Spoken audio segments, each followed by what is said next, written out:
puisi. Untuk teman-teman penyuka puisi, kali ini saya akan membacakan beberapa puisi dan memberi komentar seadanya ya, dari buku puisi karangan Anissa Hidayat berjudul Menuju Laut Utara. Saya telah membaca semua puisinya dan menurut saya puisi yang paling menyandung tempat di mana dia menulis, yaitu di kota Hamburg, Jerman, adalah puisi berjudul Salju Turun di Minggu Pagi. Minggu pagi di sudut kota, badai salju di luar jendela, selama ia sangat menggoda. Kita tak akan bisa tertidur lagi. Pintu-pintu tertutup, diselimuti kabut. Bisakah berjalan di bawah awan mengembang? Pikiran rumit terlepas di antara lambean kapas. Kita menyaksikannya terbang terpencar. Badai salju menderu. Kita tak akan bisa tertidur lagi. Hamburg, Februari 2018. Ini salah satu puisi Anissa yang keseluruhannya menggambarkan keadaan tempat dia berdomisili saat itu, sedang belajar di Hamburg. Kemudian puisi berikutnya Matahari Musim Dingin. Tak bisa datang di musim dingin, keindahan dan melankoli tanpa diriku. Hari tak punya bayangan, jiwaku mengasihi rahasia kegelapan malam panjang. Aku temukan diriku dalam denging waktu, kedatangan dan kepergian yang murni. Salju adalah aku dalam percikan kecil, cahaya musim dingin, ketabahan. 2019. Ada lagi puisi yang berjudul Berjalan di Bawah Langit Musim Dingin. Masih di Hamburg terus. Jadi lagi karnaval musim dingin.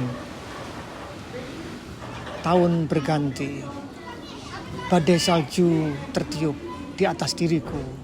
Ranting pohon atap rumah. Sungai-sungai membeku hari ini bersama butiran salju yang terpencar. Dalam tahun berganti atau mungkin pergi, tapi hidup pasti bertambah dan badai mendekat. Sebelum musim semi, siapa mereka di jalanan, jejak langkah tak pernah sama sampai menjadi kenangan. Lagi-lagi tahun 2019 masih di Hamburg lagi. Jalan setapak yang ditutupi salju. Ini puisi yang lain. Pada awal musim semi, jalan setapak yang ditutupi salju. Mencari impian di luar dirinya.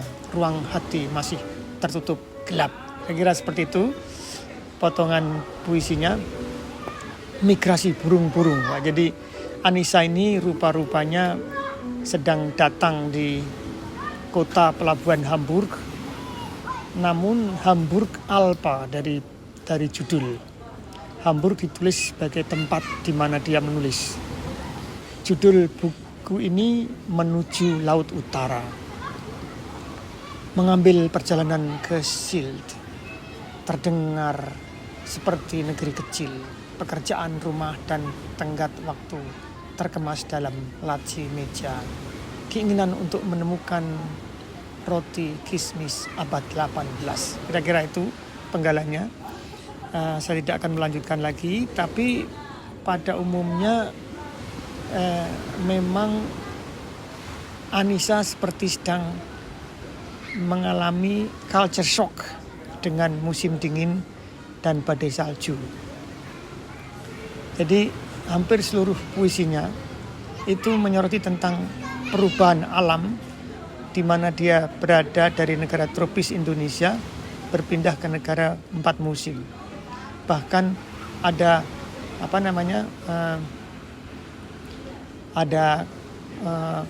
nama semacam pohon pun dijelaskan, diartikan dengan catatan keterangannya. Ada satu judul Menjelang Petang di Hamburg. Wah, ini Menjelang Petang di Hamburg. Sepanjang hari-hari musim panas, aku menghabiskan waktu di bibliotek. Hingga pukul 20, aku pulang bersama buku di genggaman tentang puisi atau resep makan malam. Ini penggalanya. Jadi kalau saya sebagai Anissa, saya akan menulis judulnya Hamburg dalam puisi. Misalkan seperti itu. Karena ini semua tentang Hamburg, ya. Saya pernah ingat ada seorang penulis di Jerman menulis buku judulnya Dari Hamburg ke Hamburg. Gitu. Jadi orang langsung kalau ada judul Hamburg itu langsung tahu, oh ini kota pelabuhan di Jerman, ya. Yang di sana kalau kita udah lama di Eropa akan tahu di situ ada St. Pauli. Itu adalah klub sepak bola yang terkenal, juga termasuk semacam lokalisasi. Jadi ada pelabuhan yang sangat, Hamburg ini merupakan pelabuhan yang sangat terkenal di Eropa. Bahkan salah satu prosa Kafka yang berjudul Berita untuk Akademi itu kisahnya tentang seekor kera dari Afrika dibawa ke Eropa melalui pelabuhan Hamburg. Jadi Hamburg ini memang kota pelabuhan yang sangat terkenal di Eropa, terutama di Jerman. Namun, Anissa memilih judul Menuju Laut Utara. Banyak orang tidak tahu di mana letak Hamburg, apakah di utara atau di selatannya Jerman. Kira-kira, jadi Hamburg memang di laut utara, jadi di utara. Jadi menuju laut utara. Mungkin Anissa masih malu-malu ya. Sangat malu-malu, sangat sopan, atau membuat kiasan-kiasan tanpa Hamburg. Orang pasti tahu bahwa itu ada di laut utara, tapi sehingga dia menuju laut utara disebutkan ya, karena memang dia sedang belajar ke sana dari Indonesia menuju laut utara.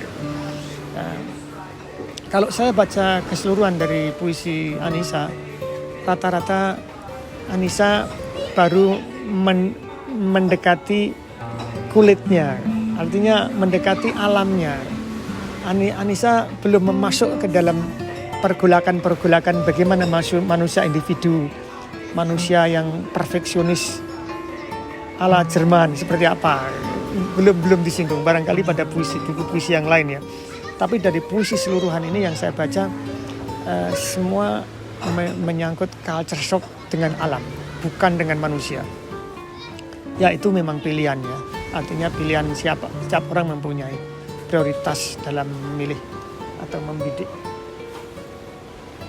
sebuah tema. Itu dulu kalau saya boleh katakan satu kata dari seluruh puisi Anissa adalah Hamburg. Terima kasih.